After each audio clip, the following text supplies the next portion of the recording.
დღეს სამართლიანი გრაფიკები, რომლებიც რეგიონების მიხედვით ხალხის საჭიროებებს დააკმაყოფილებდა, არ არსებობს და უახლოეს მომავალში სამართლიანი გრაფიკები ამ შემთხვევაში არ იქნება. ოკუპირებული კირიმი საბოლოოდ ჩაეფლო სიბნელეში და ეს უკვე ფიგურალური გამოთქმა აღარ არის. სევასტოპოლმა დღეს ოფიციალურად აღიარა ის, რასაც გუშინ კიდევ ცდილობდნენ დაემალათ. ქალაქი ვეღარ აძლევს ხალხს ელექტროენერგიას, დღეში 6 საათზეც კი. და ელექტროენერგიის მიწოდების გრაფიკები აღარ იქნება. სინათლე სახლებში უბრალოდ აღარ იქნება. ბენზინზე კი უკვე აღარც კი საუბრობენ. ყირიმის ჩრდილოეთი. სინათლის გარეშე თითქმის 2 კვირაა. ბენზინგასამართ სადგურებზე რიგებია. ბენზინი თავისუფლად აღარ იტიდება. ადგილობრივმა ხელისუფლებამ ბავშვთა საზაფხულო ბანაკები დახურა. და რომ გაიგოთ რა დონემდე მივიდა კრემლის სასუზარკვეთილებაში, მან ინდოეთს ბენზინი შესთხოვა და მიიღო უარი. ჩვენ ზედმეტი მოცულობები არ გვაქვს, უთხრეს რუსებს ინდურმა სახელმწიფო კომპანიებმა. მოსკოვს მოუწია საწოვის ყიდვა ყაზახეთში, მაგრამ საანთლოდ აეროკეროსინი მისცა. აი ესე გამოიყურება იმპერია, რომელიც 4 წელი უკრაინის რუკიდან წაშლით იმუქრებოდა. ის მეზობლებს ბენზინს სთხოვს და ვერ ახერხებს შუქის ჩართვას ოკუპირებულ ნახევარკუნძულზე. ამ გამოშვებაში, როგორ აღჭობს უკრაინა მეთოდურად კირიმს და რატომ იქცა ის თაგვის მახეთ? რას ნიშნავს ინდოეთის უარი რუსეთისთვის საწოვის დამატებითი მოცულობების მიწოდებაზე? და მთავარი, რატომ დაიწყეს დასავლურმა ანალიტიკოსებმა პირველად საუბარი იმაზე, რომ რუსეთის კრახამდე შეიძლება არც ისე ბევრი დრო დარჩენილიყოს. ჩემი სახელი ალექსეი პეჩი, მოდით ერთად განვიხილოთ ეს თემა. მაგრამ სანამ დავიწყებთ, გთხოვთ გამოიწეროთ ეს არხი. ჩვენ მივდივართ 300,000 გამოწერის ნიშნულამდე. ამიტომ პირადად თქვენი გამოწერისთვის ძალიან მადლიერი ვიქნები. მოდი დავითხოვთ ოკუპირებული ყირიმიდან, რადგან იქ სიტუაცია ძალიან თვალსაჩინოა. სევასტოპოლი, რუსეთის ფედერაციის შავი ზღვის ფლოტის მთავარი ბაზა, დღეს ოკუპაციური ხელისუფლების განცხადებით ვერ ახერხებს ელექტროენერგიის მიწოდებას თუნდაც 6 საათით დღეში.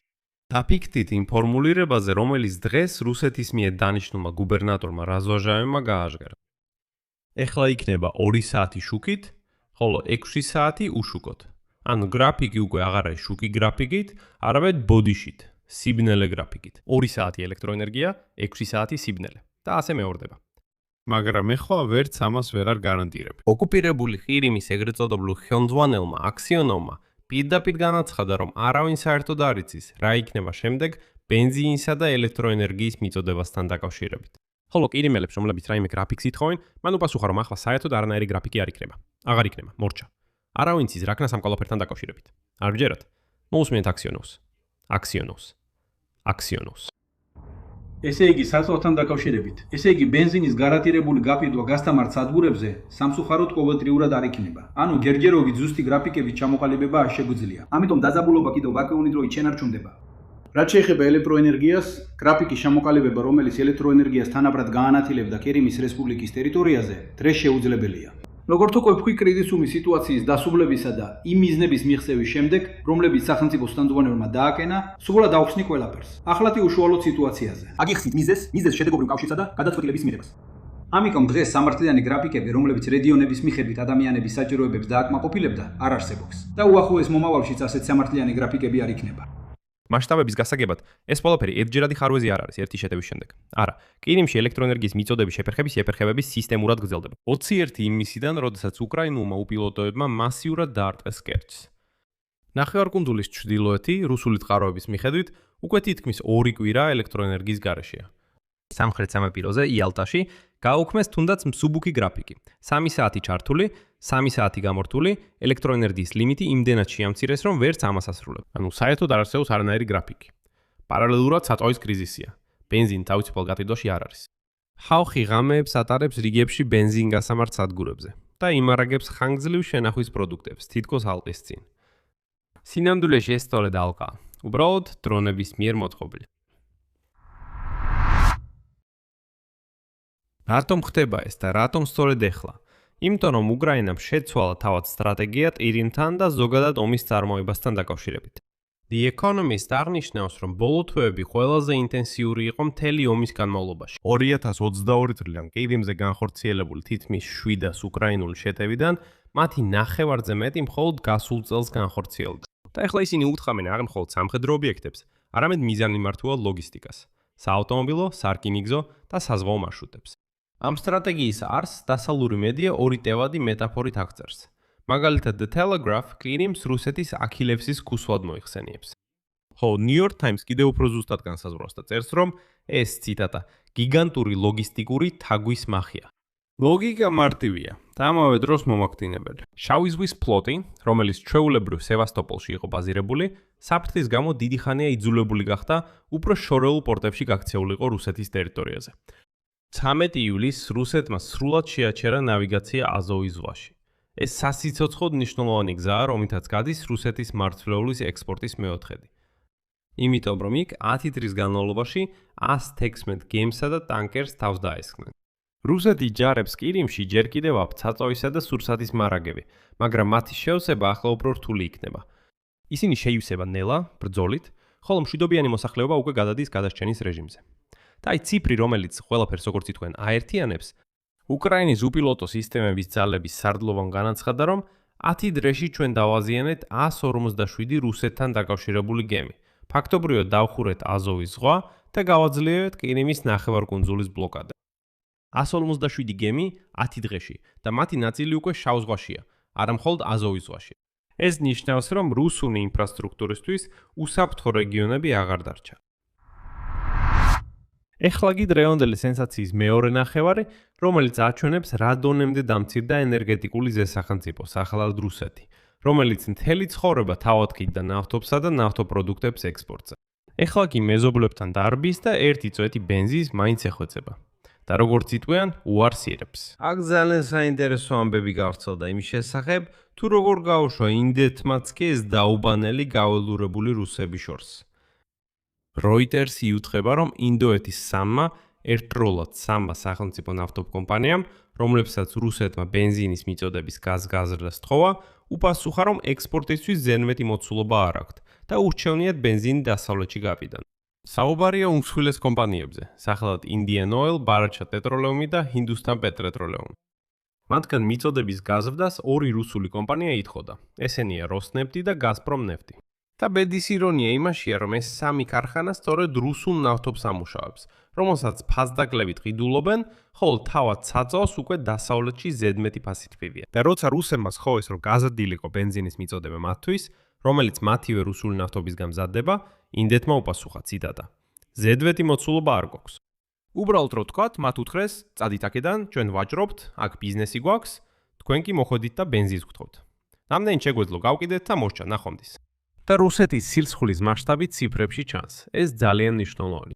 ეხლა რუსეთში მხოლოდ ორი პარტია, ინდური ბენზინის შედის და ორივე რაც ნიშანდობლივია, გაგზავნა კომპანიამ Nayara Energy, რომლის 59% ეკუთვნის რუსულ კომპანიას Rosneft.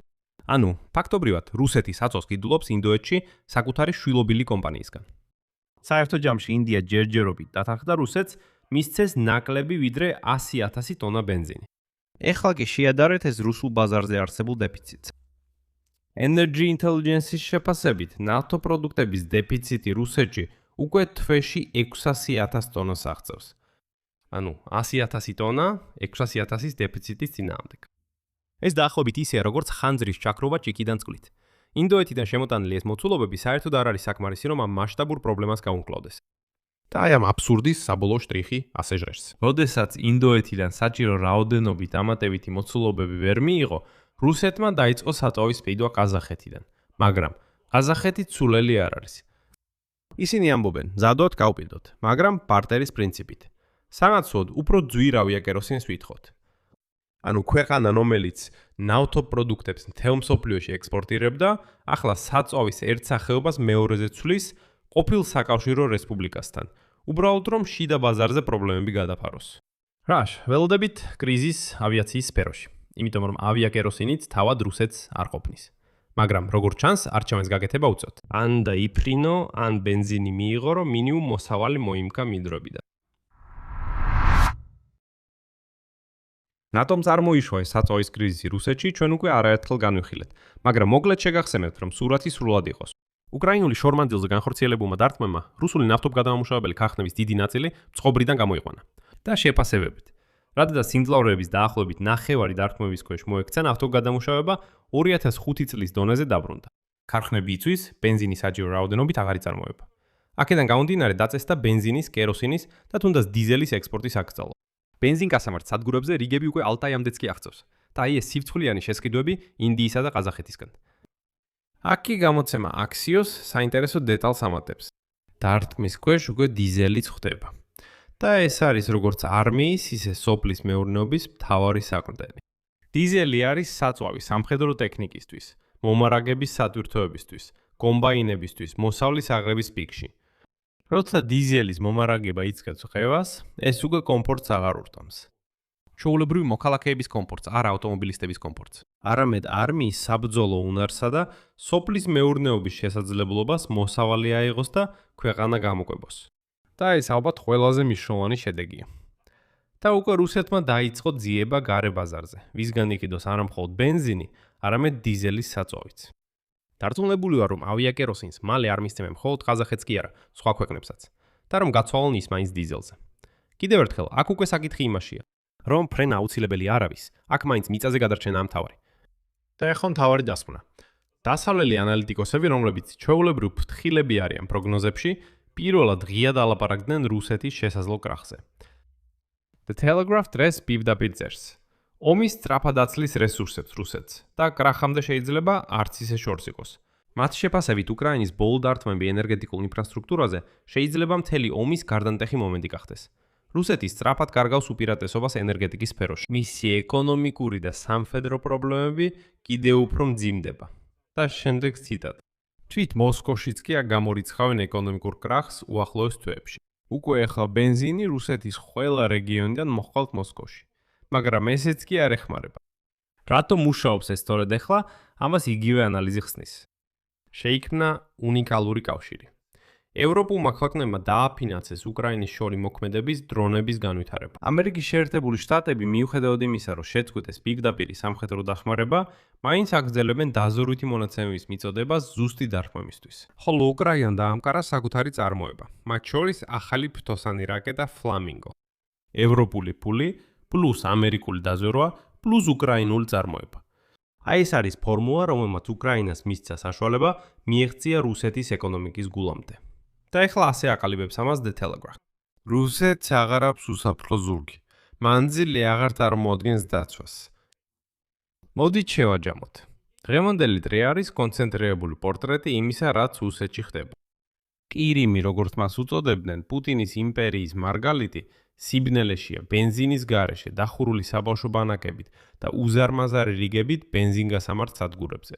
უკრაინის მიერ ლოგისტიკურ თაგვის-მახეთ გადაქცეული.